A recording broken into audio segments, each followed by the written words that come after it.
Hello. How's it going? Hello.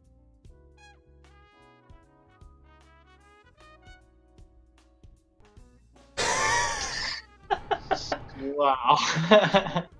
Wow. All right. Wow. God damn. So, like, there was nothing but us saying Yeah. hello. All right. All right. It's fine. I'm just gonna fucking edit this in the beginning of the YouTube video to where I'm at now. No, just do the whole thing. It doesn't Yeah, matter. just do the whole thing. People love us for our personalities, right? Yeah, Yep. definitely. We're severely anyways. disorganized. Yeah, extremely disorganized. This is only the I got it set for 2 instead of 1. This is supposed to be the first. So you were supposed to have all this done yesterday. Yeah, well, I mean, I did have most of this shit done yesterday. I introduced our whole new UI or interface that I got here. I got a talking about thing and all this cool shit, but for some reason I can't actually unmute my microphone when I need to actually unmute it. Anyways, well, welcome once again to the Burning Birch Around the Birch Fire podcast. I am joined by Therercher and Zanhort. Yeah. Hello. Hello. Hello. Next episode will actually be alright and not have this fuck up. So how are you two today? Anybody? Oh, I've been pretty good. Just mostly chilling, doing some chores and shit today. How about you? Yeah, I just woke up, living that millennial life of living off my parents and destroying the diamond industry. Every day. Me, I ran around at some errands earlier, like usual, and Oh. What kind of errands?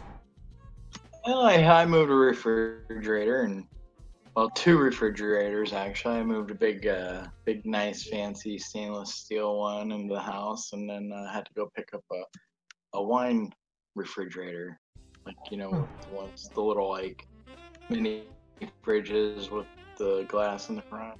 Yeah, that keeps them chill or whatever. Yeah. It must have been really hard trying to catch up to it. Because it's always running. Yeah. I was thinking that, yeah. It's because your refrigerator's always running. Yeah. Here's your joke for today. Alright, that's it. Podcast over after that joke. All right, guys, we'll see you next week. It was Yeah. fun. Don't forget to We've smash made our that subscribe mark. We've button, made like all- button, favorite. Yeah. Subscribe, follow. Hit that bell. So you get a notification every time we post a video. Yeah.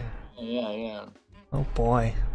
So in other news, I freaking installed and played a little bit of Starbound earlier just to do some test runs here on this HP stream that I got. And it's less than performant, but it's only going to be temporary. So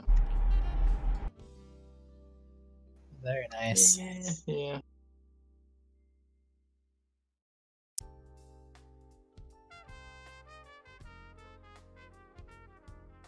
Okay, that kind of messed up. I have some background noise and I thought I'd switch to push to talk, but it just completely muted me instead. Fantastic. Alright. Well, how did it work on your new computer? It was a little slow. I mean, a little bit of lag and stuff like that. I know this is supposed to be a new computer, but it's a very minimal spec computer.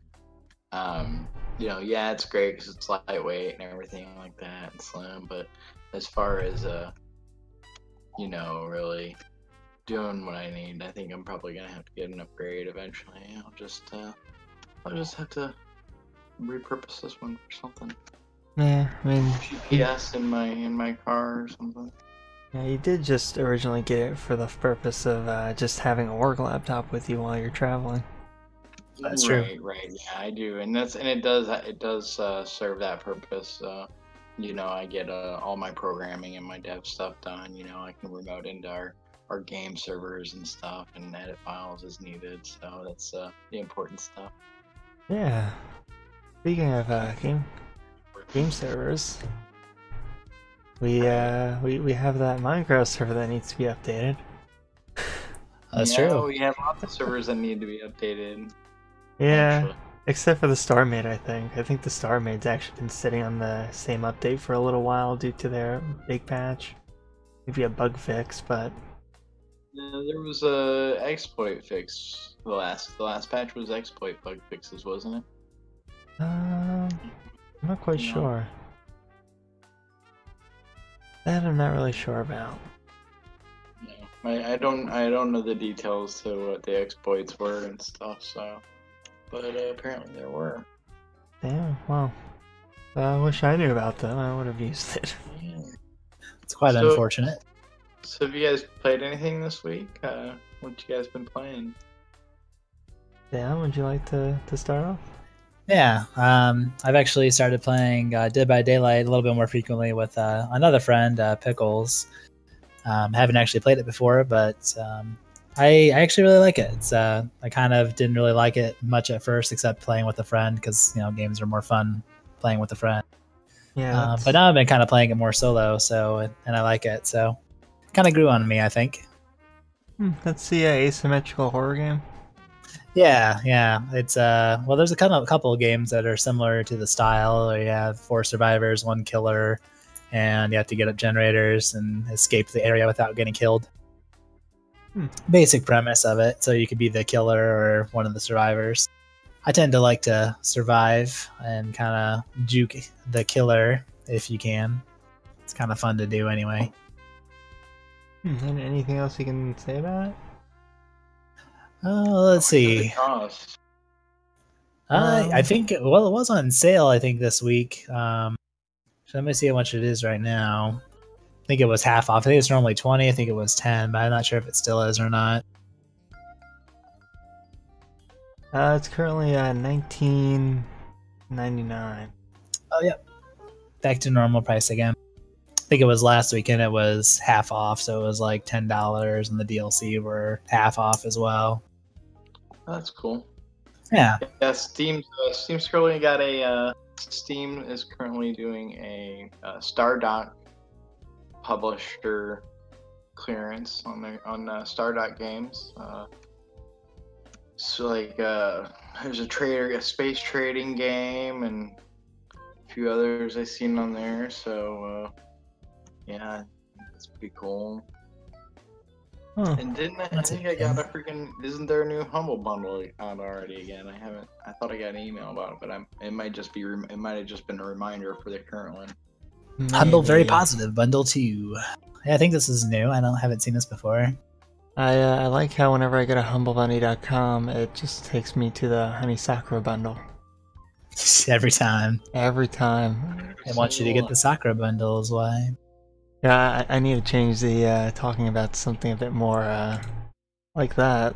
Less risque.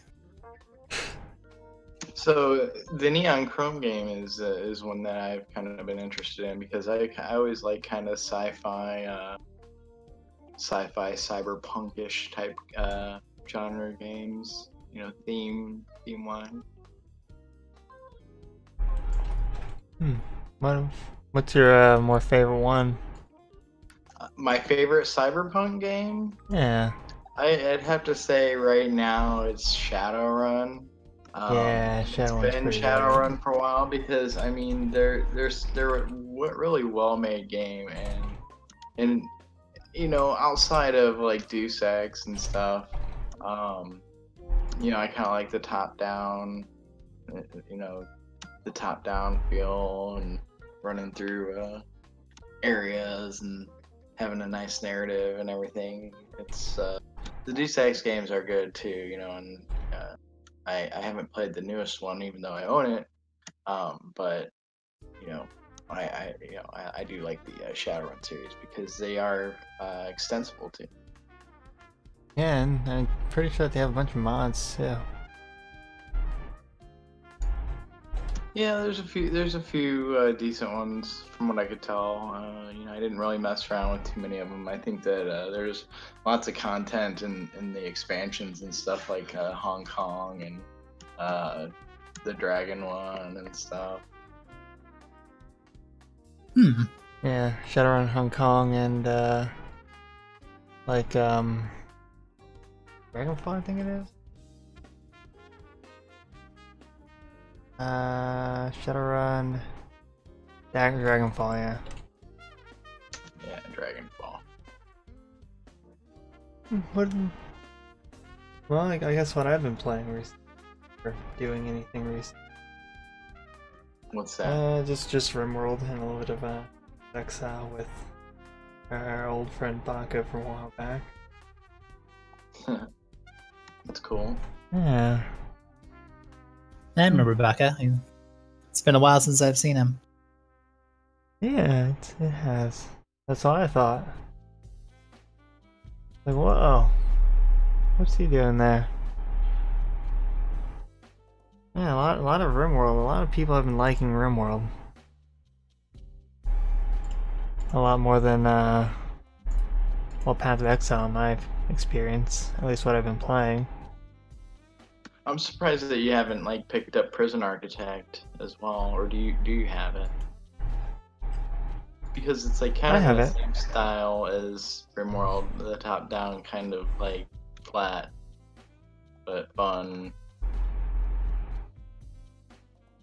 Yeah, that's exactly what I thought as soon as I looked at it. I was just like, is this? I literally double checked to see if it was the same exact people.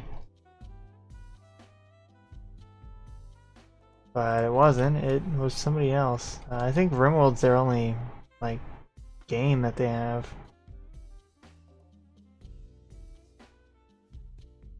Which I mean, I really like it. It's an early access game, which normally sometimes doesn't really work out half the time, but I think this one has been working out pretty well.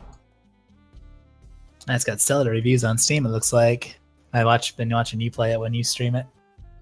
Yeah, I mean, there's a bunch of aggravating moments, like my line of I have a mod that adds a bunch of extra turrets, but I have these turrets that are precision turrets.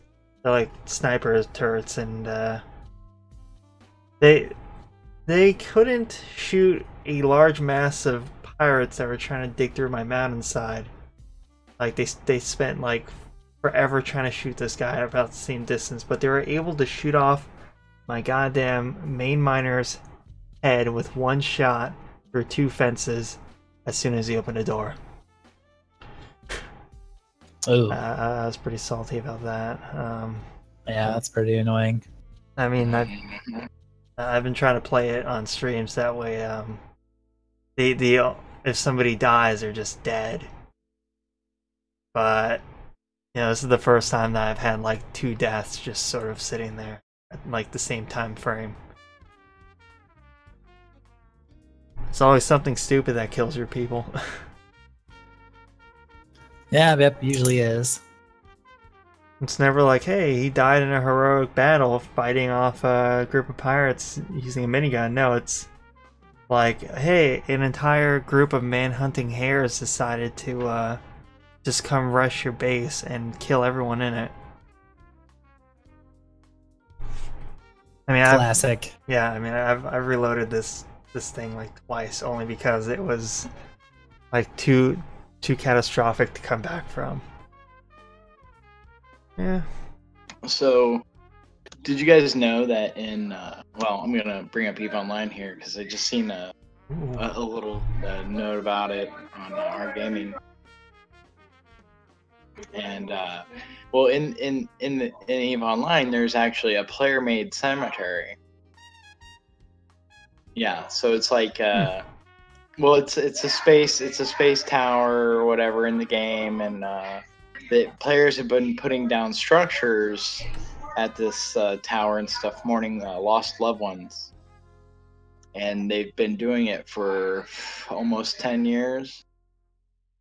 That's kind of impressive for a game, you know, a sandbox game you know, like EVE Online, even before they have like all the new structures and stuff like that. That even as going back as far as 10 years, players have been doing that. Yeah, I'm surprised nobody's like trying to grief it. They have actually over the years. It has been griefed a couple of times, well, probably several times, and you know, but it keeps going, it keeps persisting, you know. So I mean, even real life cemeteries get defiled. Yeah. Do they have anything to stop people from it? Like, clearly they gotta have turrets or something, right?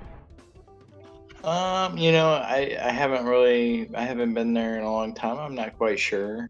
You know, what kind of defensive mechanisms it has. I'm sure it probably does, because I don't know how it's gonna work when they start changing into new structures on a more personal level for players, because the pause towers and stuff were kind of like these bubbles that you can put up real easily. And when I say bubble, I'm referring to the force field of the structure. But the new citadels and stuff like that don't really function. They don't function the same way. So it's going to be kind of interesting to see how that works in the future once how they interact. The bubbles are gone. When the bubbles are gone, because those are going to eventually be phased out. Yeah. So this is actually like more about their own, like, personal, like actual death, not just like an RP death in the game.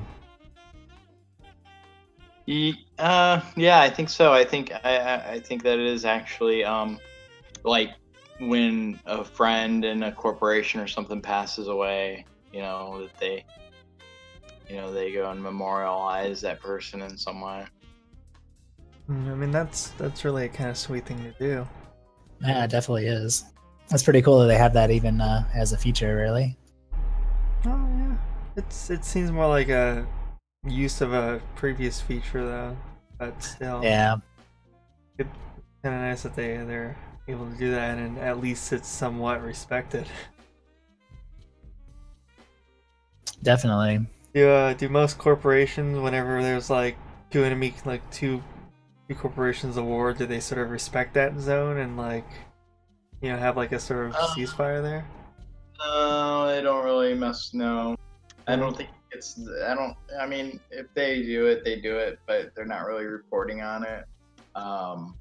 You know what I'm saying? It's just. Yeah. You know. It's probably just like just a respect thing. Sometimes there might be a war there, but at the same time, why would you want to have your war in a graveyard? True. Well, every war ends up being a graveyard anyway, so. Yeah, how philosophical, maybe? Yeah. Super philosophical. It's deep, man. It's deep. I'm gonna change your name to Philosophic Bomb. So, are there any games you guys are playing or watching that are getting any new updates that you're excited about? I mean, I'm just excited about the StarMade update. Yeah, the power systems. Oh yeah. That looks pretty good. Like, what? Explain this to me. Explain how that's supposed to work again. Is it supposed to be like zoned out within like a, you know, like on your X, Y, or Z planes, right? Like, how is that supposed to be working exactly? I think it's more of like a multi-block structure. I haven't really looked into it because, well, I didn't even know that they were doing dev streams about it. But from what I've seen or heard them talk about, it's supposed to be a grouping of various different blocks with special pipes that you can connect between various different things to sort of, link up your systems together, maybe. But other than that, I'm not really sure exactly how they're doing it. Yeah, I would really love to see, like, you know, like zoned and kind of like routed power systems. Like, I think that just sounds really neat, that you could route power to certain subsystems like weapons or something like that, or hopefully that's what's to come in the future if that's not exactly what's playing. But being to be like okay, I want to pump more power into my thrusters, Yeah. and you The get whole more Star power Trek thing. kind Oh of yeah. you kind of, but you know what I'm saying. Also, Elite Dangerous allows you to do that. Allows you to route power and stuff like that to other subsystems to get more power out of those systems. So you can actually like kind of create groupings and stuff. And for like combat or just interception or something like that. Yeah, like oh, they have some pictures set down for it, how they're doing it. Let's actually see. They have a little link somewhere that we can actually look at. Yeah, they have like a stabilizer and a reactor blocks that they're going with. I guess you need like a sort of specific ratio of it, maybe in a way. 3 nodes. Oh shit, they're also looks like they're going for like buffs for shields too, because they were also mentioning like shield reactors too for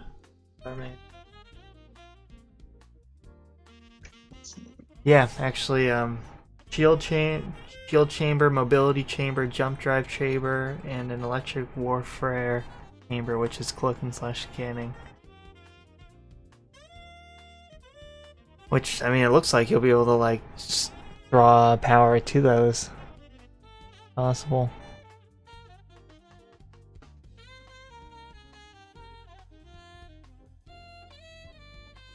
Yeah. Yes. I mean, we'll have to definitely keep an eye on those changes and make sure that we can update our own server to reflect that. But I think that once we do that, we're gonna have a lot of work ahead of us repowering that station there. Yeah. I mean, that's gonna be a fun part. But it also sounds like it would be an exciting endeavor to try to do, because that's a big station. But we also kind of had, the way that things are, I think it would just be a lot cooler to have like portions of the station dedicated to certain functions like power. But it can be you can distribute your power, in a manageable way. I think that would be really exciting. Yeah, because at the moment in the station before, like we sort of stopped playing with that update, I just made blocks of power generators just because I already hit the soft cap and it didn't really matter anymore. Just so I could get the station up to like 20 million power generation, which it was just kind of bad looking, but it wasn't very fun setting that all together because I was just dropping large blocks of power. I just hope that this doesn't destroy the idea of making a capital ship. I don't think it will. I think it would kind of make it a little bit more challenging in a way, because you're talking that you have to really plan more.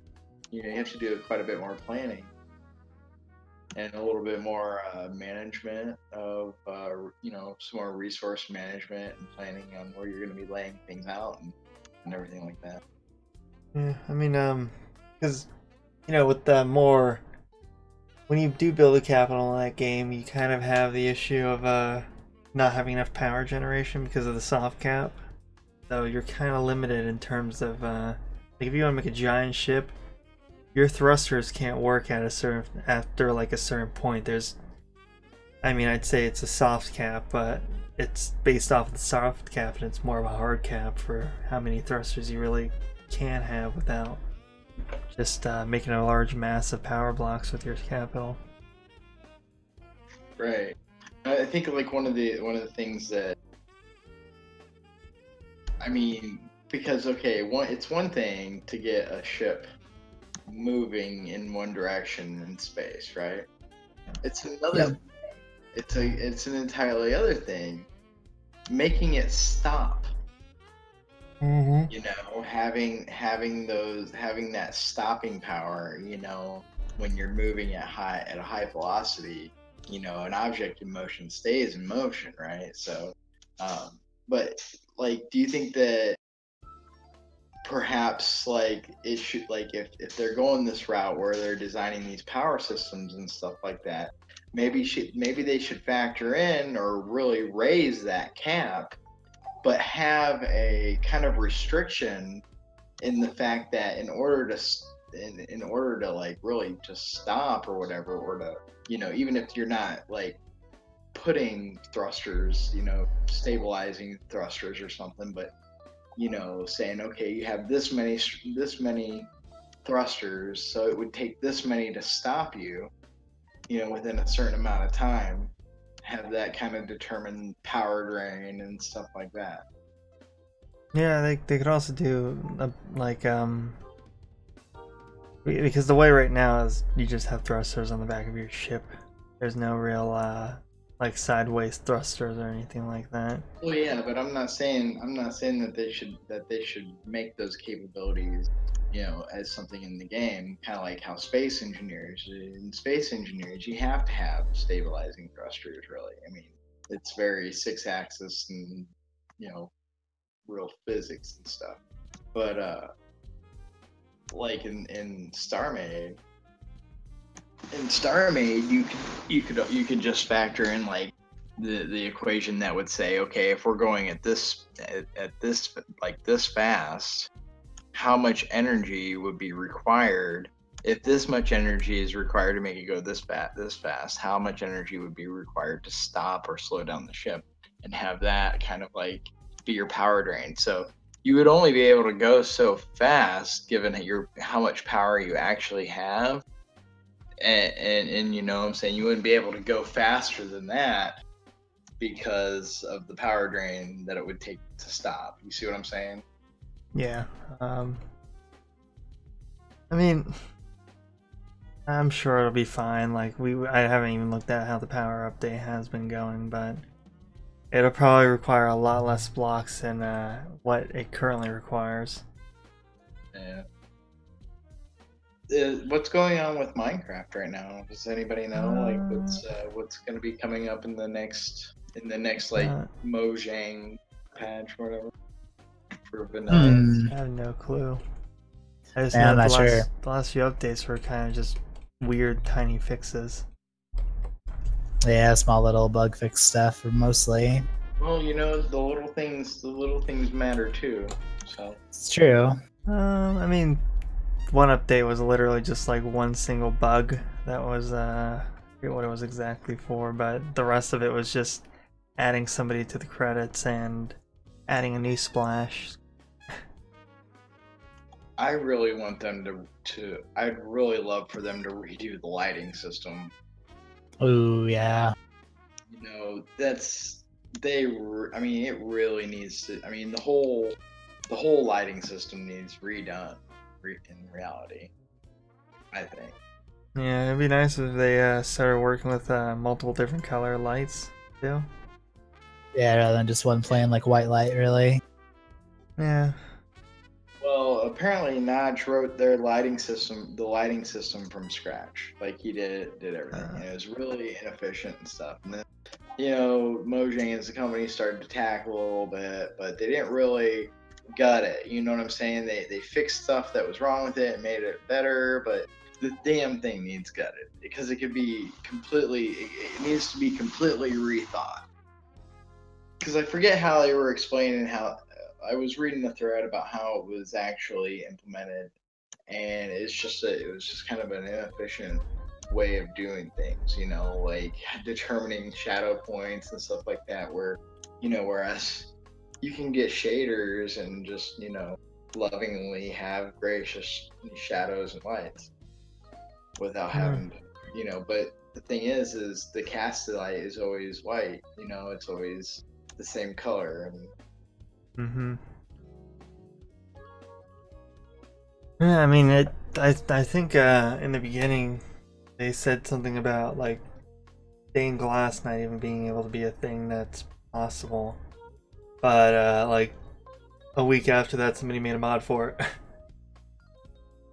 Yeah, you know, And it glows red, like it casts. No, I didn't think. they don't do but- that, but yeah, lighting engine obviously would need to be done if they want to have multi-color different lights. I liked when Terraria added multicolor lights. I thought that was a really nice touch. Yeah, I really like the they have like the background gym spark too. And the gym glass, the stained glasses are pretty nice. They don't just shine through, they have like a twinkle to them. Yeah, it looks like for the 1.13 is, I'm just reading out the wiki with this, but it's an upcoming major update. It will focus mainly on bug fixes, technical features, and optimization. Let's do a search for lighting. I don't see anything on the wiki, but about lighting fixes. Apparently, it's something to change the data packs, like resource packs, but you can change loot tables, advancements, functions, and stuff server side. Yeah, That looks interesting. Bunch of other functions. Yeah, lots of server stuff and behind the scenes improvements. Looks like. Yeah, changes of New a few commands. commands. Yeah. Yeah, I mean, it's not as exciting as the previous updates, but oh well. And Starbound is getting some love. They've been having some pretty good releases lately, and the upcoming one's going to be introducing bounties. Ooh. Yeah, like, in the way that it's supposed to work is that you'll be, okay, so you become a bounty hunter or whatever, and you're assigned not just one, but a gang. You're assigned a gang or something like that, and your task is to go through the gang, through the ranks and bounty hunt the members, and then bring in the leader or something like that. And I think that offers up some pretty interesting gameplay scenarios, concerning that gang bosses or whatever are going to be much higher, and you earn ranks and stuff as a bounty hunter. So the higher that your rank as a bounty hunter is, the greater the rewards and stuff. Is it gonna be like the quests, which kind of was kind of meh, where like you just go out to somewhere, or are you gonna have to like go through some of the other previous systems, like maybe they're on a spaceship somewhere, or they're just in a planet? Are they doing any like investigational sort of things? Well, the thing is that I haven't read anything about that. They've only touched a little bit on it in the last dev log, and they showed a sneak peek of one of the screens and stuff, and it's a work in progress, I'm sure, but I'd love to see some sort of investigational thing where you have to kind of track them down, maybe through some sort of last known location, and you kind of have to go to those areas and look for them. Maybe you might find their ship orbiting a planet or something, and you jump on their ship, and maybe they're not there, and you have to take their transporter down to the planet that puts you like within range of like a bounty or something. I think that would be neat. Yeah, because I mean they can implement that. I mean they have the whole procedural quest, the whole procedural quest generation thing going. Having to like you'll talk to somebody and they'll be like, hey, there's some guys over and these ruins happen to be on the planet, and boom, there you go, there's a quest. I think that's their procedural quest sort of thing needs to be tweaked up a little bit too. I think that needs a little bit of love. Yeah. Well, they could expand upon this. Not so much in like terms of content wise, but like it's just a lot of running around. Yeah. You know what I'm saying? Like it is a lot of running around, and like say I'd like to have something like, okay, build something or something, you know what I'm saying? Instead of go find this and bring it back, maybe build something. Build a freaking house. In the style of the town or something. Well, that'd be really hard to sort of set up, because, well, not only would you kind of be forced to have to build something just to get a crew member, but you'd also have to because granted, a lot of people actually, some of them don't like building in these types of games. Oh, I agreed, and that's why you can decline missions. Yeah, but you know that completionist too, kind of thing. Like I imagine if you just kept getting quests where you have to build a house over and over again. You're just this is a weird system where all these quests just make me have to build a house. That's why I'm saying that it needs some work. It Yeah. needs some more variety, I think. Yeah, and I think they should actually add a lot more quests to just like outposts too. Somewhere that you can go to. Well, I guess hopefully this bounty thing will kind of be like that, where it's kind of a in-tier quest system. What do you think, Zan? I'm not sure. Do you play much of Starbound? I actually haven't played it yet. Whoa, wow. No, I need to get it yet. Oh my. Oh. Oh. Here it's like Terraria, but I haven't played. Well, I played more Terraria, but I'd like to try Starbound. It's like Terraria, but in space. Which sounds even cooler. It's kind of like StarMade. I think really for me, the only similarity between them, aside from like that they're platformers, is the fact that how you mine. You know what I'm saying? You're mining, and it's like that. That's about it. The content is different. The art style is different. Combat's slightly different, but I'd say Terraria's combat's a lot more faster than Starbound's, especially later on in the game. Yeah, you're right. I think so too. There's a lot more sort of stationary bosses with phases. Meanwhile, Terraria, it's like, hey, there's this gigantic skeleton beast that's now slamming down into you, wailing its arms around, shooting shit at you. Yeah. Well, I mean, Circuit was talking about how he was probably going to start streaming some Starbound. Maybe we could all do a triple stream, a threesome. Oh, that'd be fun. Yes, exactly. Oh. That'd give me a chance to actually try it. Yeah, we could. Because I'd have a reason to. Yeah, and we could have it recorded into a VOD and cut it up into 30-minute due to YouTube Red's videos. Excellent. I like the idea. Yeah, we'll get that done at least. Could stream it on YouTube Gaming. I haven't streamed on YouTube yet. Seems like it's mostly dead, at least in comparison to Twitch. Yeah, I mean, I've seen a few people on it. There was a guy that I used to watch a while back. This could have also just been because he was gone forever. This guy, I guess he sort of went through a few like personal issues, so he was a big Minecraft Let's Play guy. He was the kind of guy that had like 1 million subscribers but only like 10,000 views on his videos.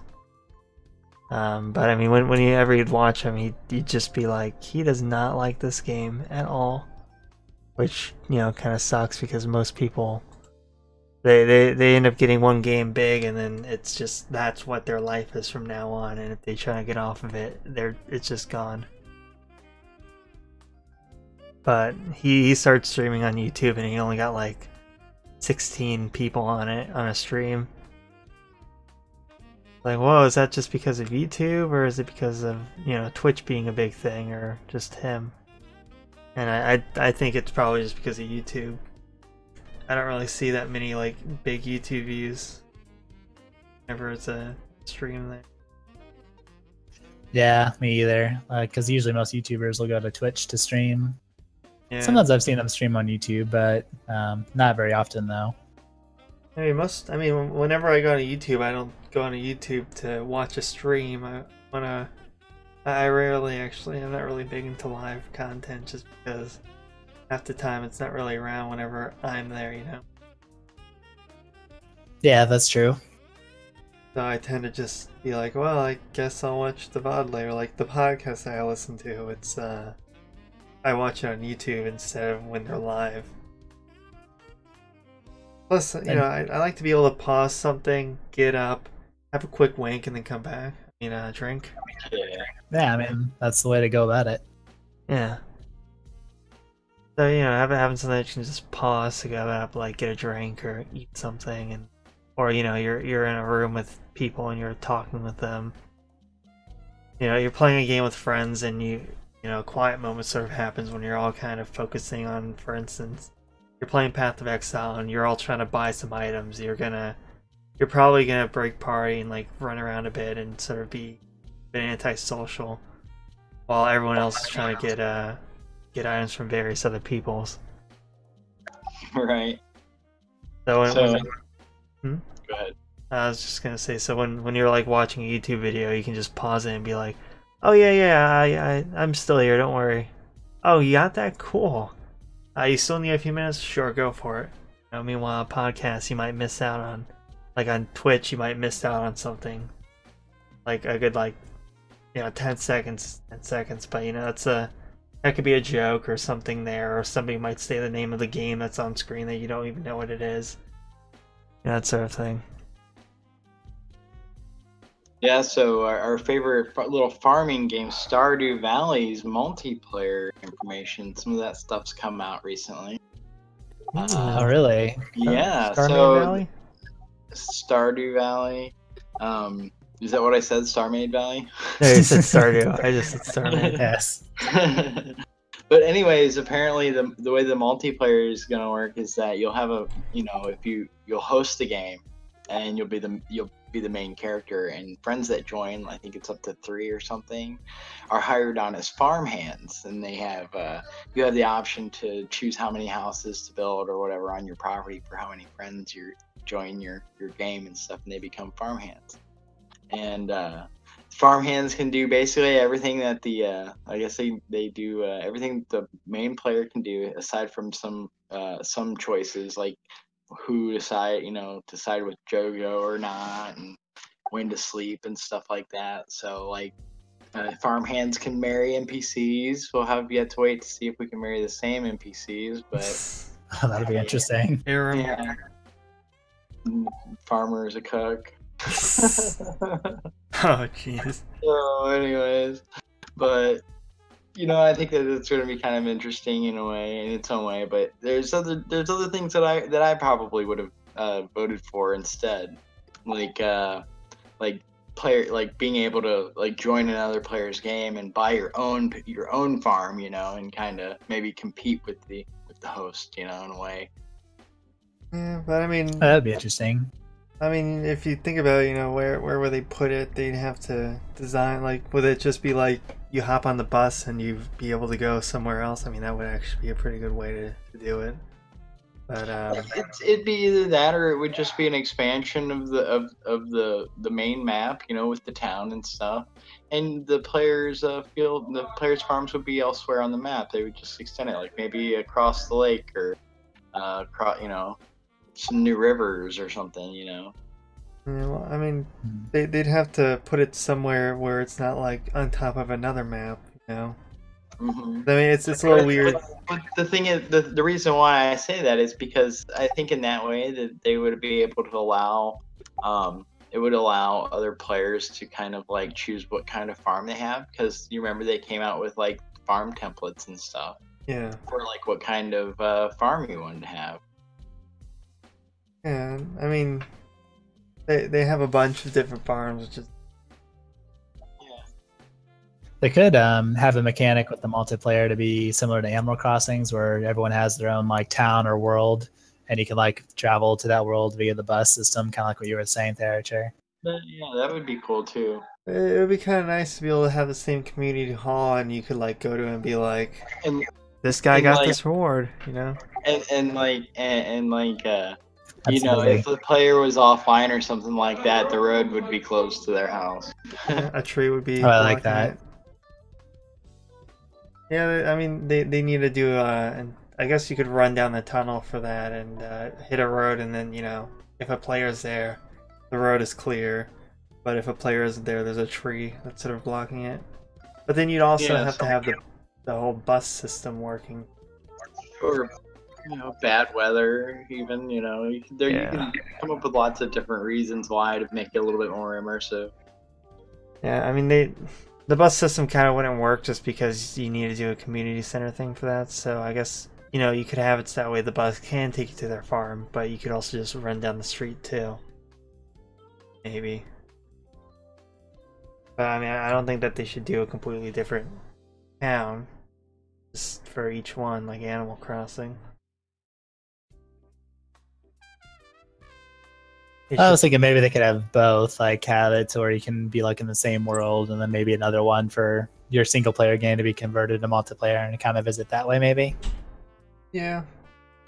I mean, what kind of, like, when you go to build a house for your farmhands, is it the same size house? Does it take up even more room on your property? Like, how does that Yeah, that's a work? good question. Because, property space, if you got a bunch of farmhands, you can have a massive farm. And if most of it is taken up by houses, that kind of can kill your farm, Especially with some of the bigger ones, like the river one. I don't even know how you'd be able to make a farm on that. Like multiple buildings, you'd run out of space. You'd literally have to just fish or have little farms here. Well, I mean, there's other ways to live on different, kinds of land. You could even have like a home on the water. You know what I'm saying, and just have big docks out there for your fishing farm or whatever. Something. It could be on the beach or extension of the beach. You could have honey or do wine or something. Now I a mixture of stuff. Yeah, me too. Yeah, I mean, you could stream it. Maybe I'll do that. Maybe I'll try that instead of Starbound. See if I can get some better performance HP stream. Yeah. I'm not plugging HP, guys. I'm just, I mean, we're not getting paid by them, so you're not allowed to talk to them.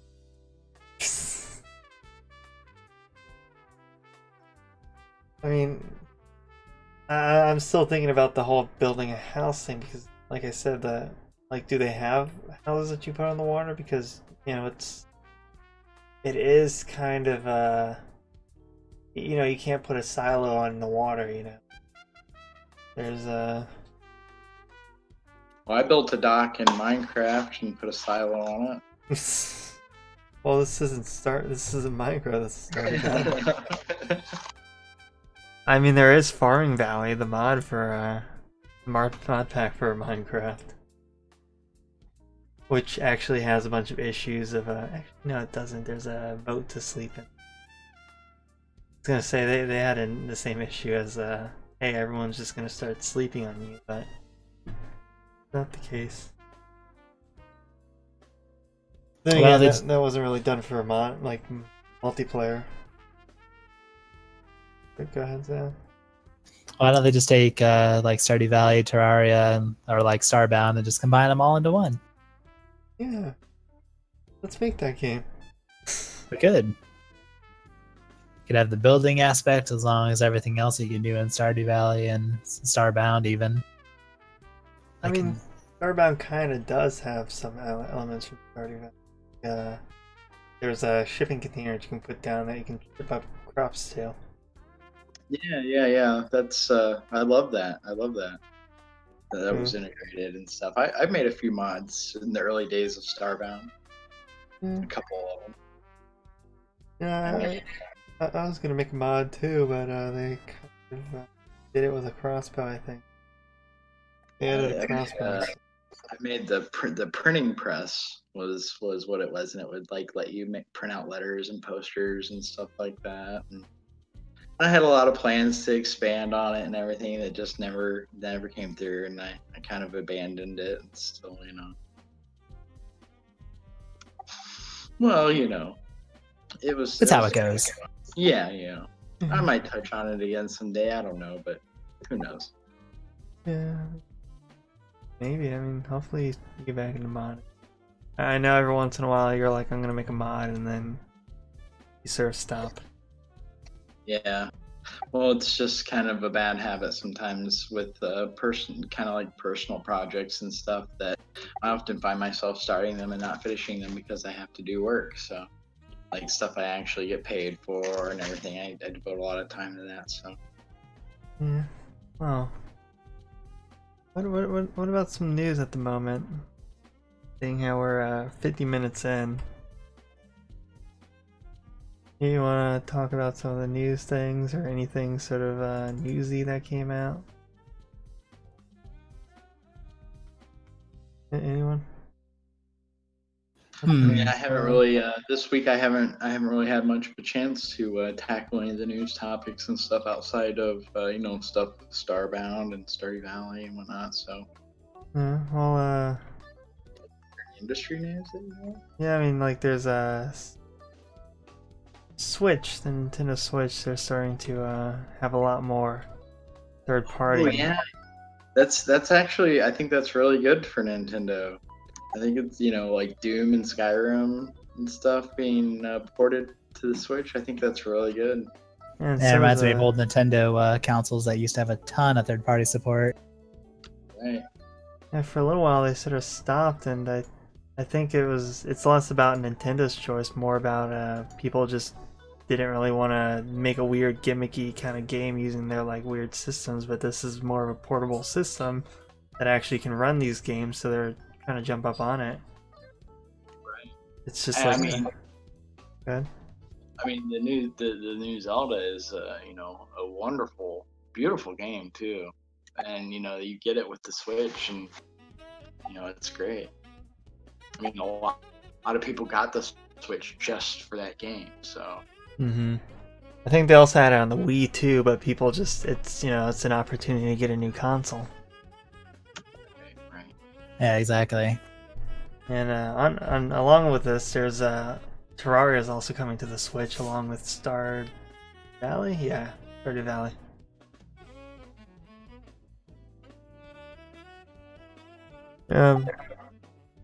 Stardew Valley, you said? Yeah. Yeah. Yeah, sorry, you cut out for me. That's. Oh, well, shit. Yeah, Rocket League 2 is also coming out. Not Rocket League, the second one, just Rocket League also. I played a little bit of Rocket League when it came out as well. I had some fun with that with some other streamers and stuff. So. Yeah, a lot of people love it. I mean, I think it's still one of the top things on Twitch that's being played. Right. Yeah, it's very, very competitive game too. Oh yeah, I mean, I think it's a lot of people view it as an esport too. It is actually an esport right now. There's actual tournaments going on. Or am I wrong? Well, I mean, it's a perfect game for that kind of setup. That's for sure. Yeah, I got a few people that just love playing it. They sadly don't play games that I want to play though. Calling you out. You assholes. No, they're also putting Payday 2 over too. Which is kind of funny because it's like... Wait, no, actually, they have it on Xbox and all that too. Yeah, I actually love Payday. I don't really see anything else on here that I like actually look at, like actually know as a thing that I'm actually keeping up with. There's like Duck Game, which I know a few friends of ours loved. And Oxenfree, I heard that's a pretty good game. Haven't played it. There's just a few weirder games like Polybridge is a game that's coming onto the Switch too.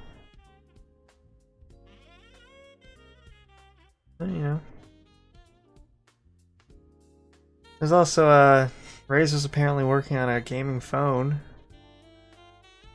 Gaming phone? Yeah. I think there was an interview maybe? Yeah, I'm looking at a Rolling Stone article about this, but they told somebody over there that they're hoping to have their own phone on the market by the end of the year. Say that the mobile market is one of those that we've taken a long-term view to look at. We realize that a lot of our gamers are passionate about the mobile gaming market, so we've done a couple of moves. And what are your ideas on a gaming phone? Well, I don't think it's a bad idea. I mean, we have the Nintendo Switch to make gaming a little bit more mobile, kind of akin to DS. But if it's like small, like a phone that could literally fit in your pocket, that would be pretty interesting if it could play things like even Skyrim or something, just as an example. I mean, that, I agree. I think that would be cool, but also at the same time, you have to remember the format of the screen and stuff like that. It really isn't optimal to play a game like Skyrim, even though that I believe people Controls would. too. Yeah, that's true. But look at it this way. People use those little setups to do the VR stuff with their phones as well. Mm-hmm. So a rigged up, computer the size of a phone that can play VR games, well, that's kind of interesting. That's opens up a lot of possibilities for developers and stuff in the future, I think. So the only kind of concern I have for that is, phone is, I have a specific use for my phone, and it isn't to play video games on. It's for work, for communication and stuff like that. And I think that it would I guess I would just like to see more games opening up APIs and stuff like that to allow third-party developers to create apps that kind of hook into their games, and let you do neat things. Yeah, and another thing, how hot is it going to be? Right. Because after the whole Samsung Galaxy S8 thing, with the batteries, yeah. Yeah, this is. What's a gaming phone gonna do with the heat? Right. And if you have it in your pocket, it's gonna be heating up your pocket, and who wants to have a big freaking phone size thing that's freaking hot in your pocket? If your phone's ever gotten really warm in your pocket from running too many apps or something. Yeah, I've had that happen. It burns. Yeah. So that's definitely something that they'll have to keep in mind. I live in Florida. Just being in the car makes it hot. Exactly. Absolutely. Exactly. I had a Samsung S6 as my work phone, and I just sort of leave it in. I use it as a GPS, and even some days when it was just in the car, sitting down, it would just sort of be like, we can't charge, the battery's too hot. I have the AC on full blast and nothing's working. Yeah, that was definitely something that's happened to me before. With my Kindle, I left sitting out in the sun up in Ohio, and it wouldn't do anything. I had to let it cool down before I could do anything. And definitely when I was in Nevada, we had car chargers, just car chargers that would stay in the car. You have to, if you don't have a shield over the windows when you're not in your car, you gotta put those away. You gotta stuff them out of the light, because they'll melt. They'll your phone will get ruined sitting in a hot car in hot places like Florida and Nevada and Arizona and stuff. Oh yeah. A major thing for any tech thing is heat management. If they're able to make a really powerful phone with miniature components that also has very good heat mitigation, just the practical capabilities of all those little small parts would be pretty good. Right. Really optimal sort of heat management, really small. I'm sure somebody could, a bigger version of that would run just as well. Normally it's the smaller the harder it is, unless you're talking about airplanes or something. The smaller the components of electronics, the harder it is to make it. You probably need you need specialized tools to make it. Plus, trying to get it to be small is really hard and work the same way as something bigger. Right, but I think over the years as well, they're also getting a lot better at doing that. The phone market is huge, billion-dollar business, and there's a lot of stuff you can do with phones. and maybe something that's, you know, I mean, people love their power PC, you know, people love to have that super user feeling and that hot rig action, you know, like having your gaming computer at home. So, Yeah. you know, maybe Razer doing a phone that's rigged up for gaming, you know, is an interesting idea. So I guess the only thing to do is just kind of wait and see how it does and see how people react to it. Yeah, and it could also attract, you know, everyone, like quite a few people talk about attracting like the mobile and Facebook game market over to actual sort of games. Like, Yeah, that's probably something that really actually needs to be done if you think about it. yeah. That does. I mean, also unrelated, well, mostly related because, you know, these things go into phones. They also, a 400 gigabyte SD card was made. Oh wow, that's huge. Nice. I mean, that's really cool because, I mean, if you think about it, I mean, when you think about like Arduinos and stuff and mini PCs and stuff like that, that really comes in handy. That kind of space being that small. And it's not just an SD, it's a micro SD.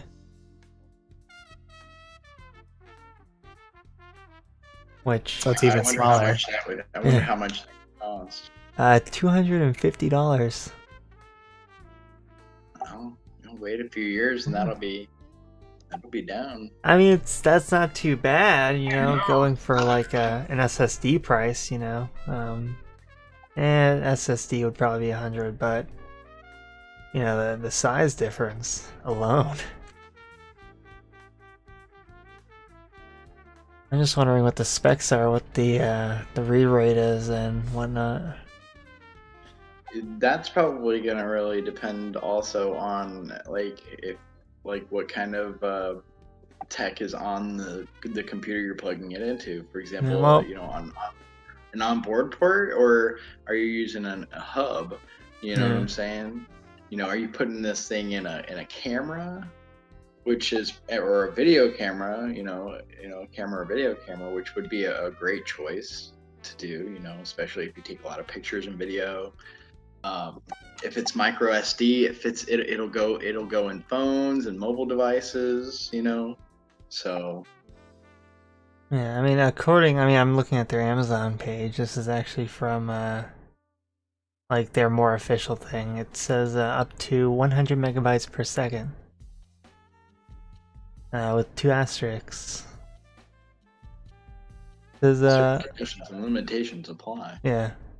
You know, let you move up to 1,200 photos in a minute, which is, you know, pretty nice. You know, Yeah, absolutely.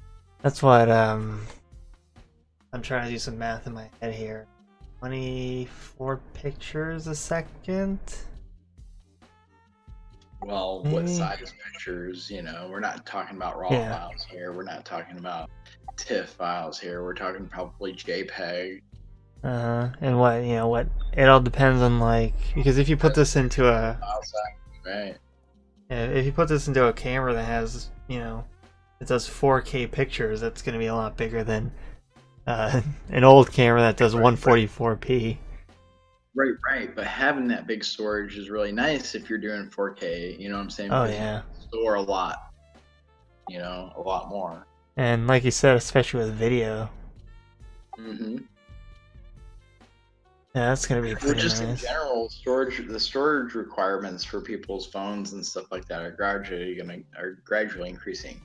But there's also the side aspect that a lot of stuff being stored in the cloud now instead of like locally on a person's phone or something. You know, all your stuff gets backed up to a cloud. So I mean, I think that for cameras and stuff like that aren't really connected to the net and everything, that's a wonderful idea. Or if you can't connect to the internet, that's great. So, you know, that's just my opinion. You know, I don't know how much use it would. I mean, I'm sure it would get a lot of use, like in a phone, you know, for storing videos and stuff. You know, sure. Yeah, it'd be great for your Razer gaming phone. Exactly. You could store all your games. Well, actually, there's the whole issue with any SSD. If you try to put games on it, it can burn out if you read and write it like constantly. Well, that's why you keep your storage on the card, and then you read and write to a cache that's elsewhere, like RAM. Yeah, I mean, I don't know if phones actually do that, do they? They should actually. Yeah, I mean, that's It's literally how there's it not works. there's not a disk drive in your phone, Yeah. right? Yeah. Well, we do you want to do another news topic, or do you want to look at a few possible releases that are coming out? Let's go ahead and go through some releases.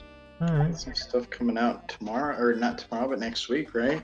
Yeah, I got a few releases here. It's not a detailed release, obviously, but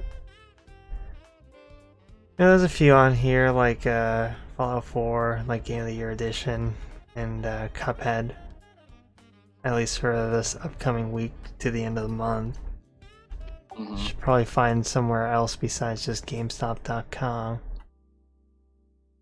Right. I think EVE Online's Valkyrie game is getting either an update or an expansion this week called Warzone, I do believe. I don't really have much information about it right now, but maybe we'll talk about that a little bit next week. Yeah, if it's a nice next week topic, save it. I mean, I guess we can look at just this really quick. You guys know Cuphead at all? No, I haven't heard it yet. Yeah, me neither. It's been a game that's been pushed back release-wise for a while, I think, but it looks like it's finally coming out on the 29th. It's like a sort of old, it's you know those old Mickey Mouse movies or cartoons where it's like all animated and like black and whitish. Like I'll try to get one. Yeah, kind of like yeah, I know what you're talking about. Like the old animation styles from like the 40s and 50s, Looney Tunes. Yeah, here I'm gonna put one up in the stream now. You can at least see what the style is like.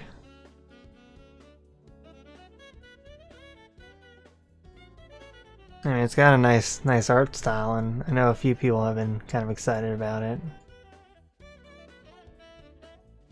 But it's just been like that sort of game that's been in like a bunch of different conventions for like the last few years. It just sort of never came out, but it looks like it's coming out now. I think it just looks wonderfully done, you know, like and fun and kind of nostalgic in a way. You know, I certainly, when I was young, I certainly remember growing up on like the early day Looney Tunes from like the 60s and 70s that were kind of like spun off from this kind of style drawing that kind of formed from these kinds of style. Oh, you're cutting out. Hello? Are you still Rip there? Circuit Bomb. I'm here. You cut out a little bit there for a bit.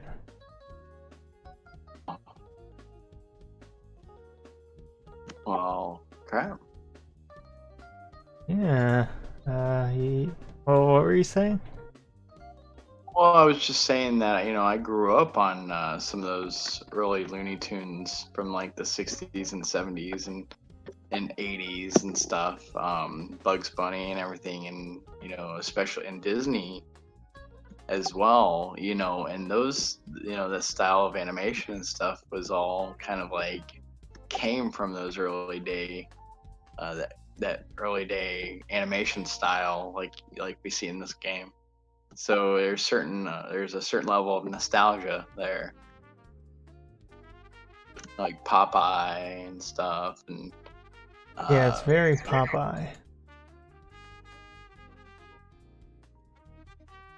Like that's actually what it reminds me of. So yeah, I think that's actually a really good, a really cool game to look forward to. So I may even pick that up myself. Oh, it comes out on the 29th of September. Yeah, what day is it? Oh. Let's see, apparently Pokemon Gold / Silver came out yesterday on the 3DS. Probably just an old port. You got FIFA, you got Total War, Warhammer 2. You guys like Total War at all? Or Warhammer even? I haven't actually even tried it. Do you at least know what the like Warhammer style is? Yeah, I know what the style is. I've watched gameplay of it. Are you interested in it at all? Yeah. I mean, I'd be interested to try it. It looks pretty fun. So, just have so many other games I have yet to play on my Steam catalog. Yeah, it's a bit of a bad. It's not a bad thing. It's a nice thing. It's just you don't play half of them. Yes, exactly. It's just kind of like a game collector at this point. Yeah, you're like the guy in the bunker, and you're like, "Welcome to my collection." Yeah, but yeah, I know Sergey was telling me about this earlier. The whole what am I thinking of? The Fallout Game of the Year edition kind of thing came out, along with everything that it came out with originally, like the collector's edition.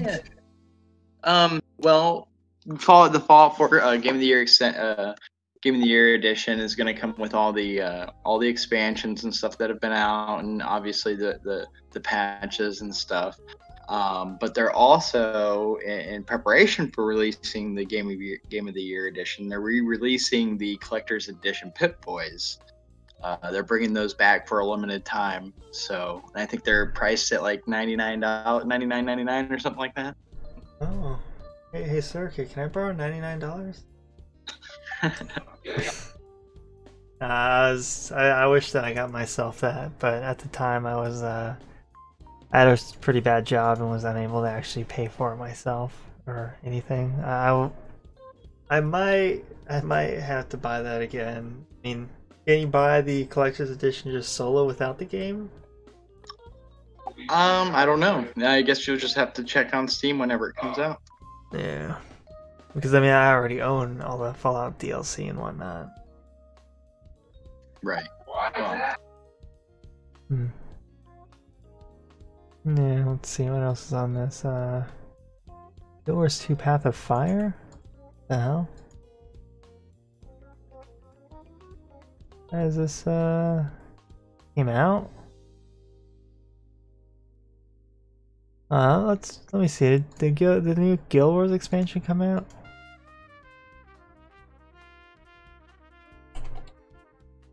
Guild Wars 2 Path of Fire. Let's see if this GameStop page is lying to me. Oh shit, it's live. It came out yesterday, actually. You remember playing Guild Wars, right, Circuit? Hello? Did we break things? Are you okay? I'm still here. You're still here? Oh, well, I might have lost him, but did you ever play Guild Wars at all? He mentioned in Discord here. Oh, does he have to leave early? Yeah, he said I had to got to go. Let's sign off. Alright, well then we'll just cut it off here. Those are some of the releases. We didn't really get to go through them all, but I'd like to thank the people that did come out, and we will be hopefully having an earlier podcast later, or again later. We really have. Yeah, definitely. Yeah. No, we'll be aiming for 8 or 9. We might choose 9 p.m. later, but the details will definitely be in my stream description and the description of the YouTube video. So I'd like to thank both Circa and Zan for joining me. Of course, it's always fun. Yeah, and do either of you two want to plug anything? Again? No, I don't think so. No. I got nothing. Okay, Xeon's got his Twitch at twitch.tv Xeon, and Circuit Bomb is possibly going to start streaming. And over at twitch.tv/Circuit Bomb. And, you know, I'm here. Alright. As am I. Well then, we'll just end it here. Yeah. Bye.